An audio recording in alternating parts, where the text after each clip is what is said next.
மாவட்ட திமுக சார்பில் கோத்தகிரியில் கண்டன பொதுக்கூட்டம்.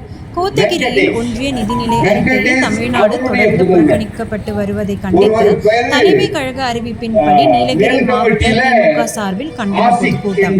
கோத்தகிரி மார்க்கெட் திடலில் மாவட்ட கழக செயலாளர் பாமு அவர்கள் தலைமையில் தேர்தல் பணி செயலாளர் மாண்புமிகு அரசு கொறடா மாண்புமிகு க ராமச்சந்திரன் அவர்கள் முன்னிலையில் நடைபெற்றது.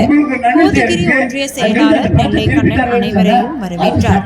கூட்டத்தில் தலைமை கழக பேச்சாளர்கள் கந்திலி கரிகாலன், ஒப்பிலாமணி, ஜே வீரமணி ஆகியோர் கலந்து சிறப்புரையாற்றினர். மாவட்ட கழக நிர்வாகிகள், மாவட்டத்தில் உள்ள தலைமை கழக நிர்வாகிகள், நகர ஒன்றிய பேரூர் கிளை கழக செயலாளர்கள், அணிகளின் மாவட்ட அமைப்பாளர்கள், துணை அமைப்பாளர்கள், உள்ளாட்சி அமைப்புகளின் பிரதிநிதிகள், கழக செயல் வீரர்கள் திரளாக கலந்து சிறப்பித்தனர். கூட்ட முடிவில் கீழ் கோத்தகிரி ஒன்றிய செயலாளர் பீமன் நன்றி கூறினார்.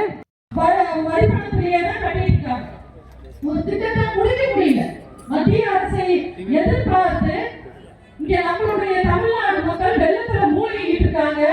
அங்க மோடி அவர்கள் முக்கிய ஏற்றிருக்கிறார், பயிர் கட்டி முக்கிய ஏற்றிருக்கிறார். சுத்தி யாருமே நம்மளுடைய தமிழ்நாடு பேரே வரல.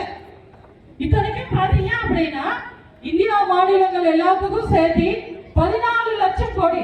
என்னப்போ 1 லட்சம் 1 லட்சம் 1 கோடி 2 கோடி இல்லப்போ. தம்பி அவருடைய பேர் என்ன? வெங்கடேஷ். வெங்கடேஷ் அவருடைய புதல்வன். ஒருவர் பேரு மேல் கமிட்டியில ஆசிக் என்கிற ஒரு மாணவன், இன்னொரு பேரு வித்வான். இந்த 2 பேரும் யாரு?